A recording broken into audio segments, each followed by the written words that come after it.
Hello, good evening, good afternoon, good morning and welcome. It's Nurse Richard the Wax Wizard. Thanks for joining me for an interesting episode this. Two quite unusual ears, shall we say. Now I have seen this lady before, so I do know a fair bit about her backstory because there is a lot of it. And you might already see in the distance what you might think is an eardrum, but it's not. It kind of is. It's sometimes known I'll tell you a story what happened basically. This lady has had lots of problems when she was younger. I think she'd had several perforations, lots of infections in both ears, and I think she's had 3 surgeries, might even be 4, to correct these perforations, to put a graft on them. But 2 of them failed. And I think those 2 are in this ear here, in the first one. I mean, the other one kind of failed too. You'll see that's quite a really unusual looking one, that. You'll see that at the end of this video. But she'd had two attempted surgeries in this, and for whatever reason, they just failed. They didn't take. So you can see just how narrow it is as well, can't you? I suspect there is a bit of otitis externa in this. It is quite dry, quite flaky around the outside, and very swollen and very narrow. So it's difficult to get in, as you can see. I'm having to really stretch it open, both with the endoscope and the suction tube. And she's got a lot of this dead skin in there. Now that might be because there's a bit of an infection going on, or has gone on in the past, because you can see quite thick dead skin that needs peeling away in here. Anyway, so a history here. You might already see in the background, now that's not her eardrum. Now, what it could be the grafts that have failed. Like I said, she had 2, just didn't take. But more likely is that the grafts didn't take, and you possibly formed a false fundus.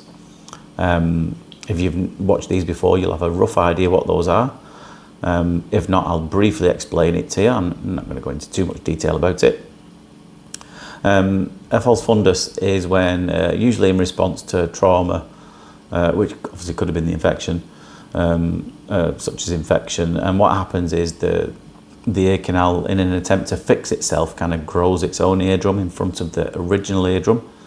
There's probably not much of the original eardrum left behind that, if any. So it forms this new layer here of fibrous tissue, granulation tissue, and it's got its own blood supply, this thing. It often means that you don't hear very well, obviously. So I think she does wear hearing aids as well. Look at this thick this thick white sheet of dead skin there coming away. It's like chewing gum. It's quite rubbery in its consistency. So you can already see, can't you, in the background, this probable false fundus. I'm not 100% sure, but it certainly looks like one. I've seen a few. The other ear, kind of, it looks like the graft that she had there did take, because it looks a bit more pink and a bit healthy, but there's still a hole in it. And whether that's a new hole or it never quite closed when she did a surgery on it, I'm not entirely sure. But it does look very weird. You'll see that after that. There's no removal to be done on the other ear. I just shared an image with it after the removal of this one, which was tricky. I think we're already down to the fine-in tube here.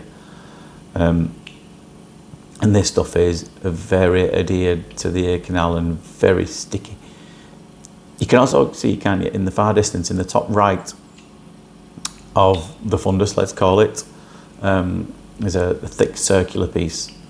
That comes away really lovely, that at the end. It's thicker than I thought, actually. But it was really nice what happened when I grabbed hold of that. You'll stay tuned for that. Anyway, apologies if I sound a little bit hoarse. Well, I don't sound like a horse. I sound horse, H-O-A-R-S-E. Still recovering from the weekend. If you watched the video prior to this, you'll know that I had a weekend away with the rugby team that I coach. I went to a tournament in a holiday camp. Lads played like 6 games. But we have a motto, which is play hard but party harder. Now, there's only so hard that 11 and 12-year-olds can party. They had a good go, though. But certainly the parents and coaches certainly partied quite hard, possibly too hard, to be honest with you. That's why I'm still a little bit croaky. Hopefully my voice will come back soon. And yeah, I'm tired too, I'm not going to lie. And it's been really busy, the clinic too. But yeah, very tired. But I actually do know why I'm more tired. Often it's because my wife keeps me awake snoring. If anyone lives with a snorer, you have my sympathy. It sounds like there's a drain being unblocked. It snores like a diesel train sometimes. Because she'll try and wake me up in the morning. I'm like that, half asleep. And she's like, why are you so tired? And I'll sometimes, a lot of those who sleep with snorers, you might do this as well. You'll take a video of it so they believe you. So I showed her a video of her snoring like a diesel engine. All right, fair enough then. But then she showed me one of me, and this was the last night of our weekend away. And because she was really tired in the morning. I said, why? I said, I stayed awake most of the night making sure that you're not dead. I said, what are you on about? And she said, well, you stopped breathing, which ordinarily it's a sleep apnea, where you just stop for a bit and then quickly gas your breath again, but get your breath again. But she showed me this video, and I took this big breath out, and then she said, you just stopped.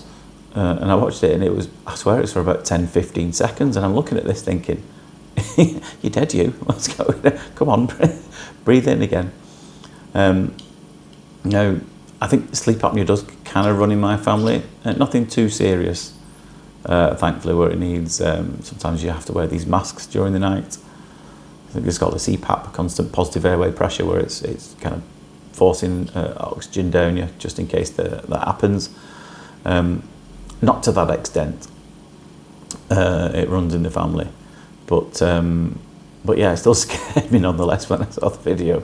But quite often, sleep apnea can be brought on, at least some temporary sleep apnea can be brought on just by having a few too many bevies in a really deep sleep, and I think that's probably what happened.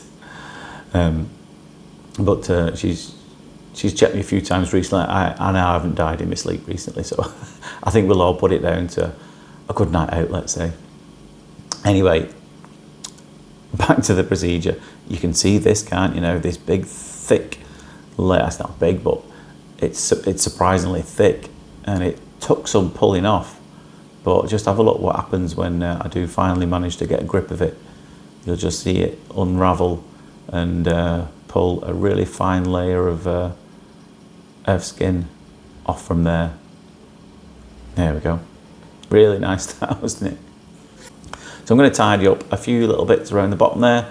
I'm not going to spend too long mauling around there because you don't want to damage this thing, this probable fundus. Like I said, she wears hearing aids, and the hearing's okay. If some of this peels away, great. If not, really not too concerned. When you think what it looked like before, it's a right mess, wasn't it? So I'm already happy, but let's try and peel away a few little extra bits there. You tend to get this with this, when you get these skin build up, it's kind of quite rubbery, a bit like chewing gum sometimes. I don't think she'd be putting in a chewing gum in her ears. But get that last bit there, and there we go. I'm more than happy with that. Looks very nice. So I'm going to show you the other ear now, which, like I said, looks really weird. Here it is. So you can see there is some skin migrating possibly through that hole. It's a really odd one, but this one, yeah, she did have a graft in, and the ENT, she's well known to ENT, so they know all about this. They were happy that the graft had taken, but as you can see, there's still a little hole there. Now, whether that's happened after the graft or that particular bit didn't take, or that was as far as they could pull the graft in, I'm really not entirely sure, but ENT have seen it and they're happy about it. As long as she doesn't get any water in it, it'll be fine. Anyway, I hope you enjoyed that, found it interesting. Hopefully I'll have my voice back by the next episode, but for now, take care of yourself. I'll see you soon. Ta-da.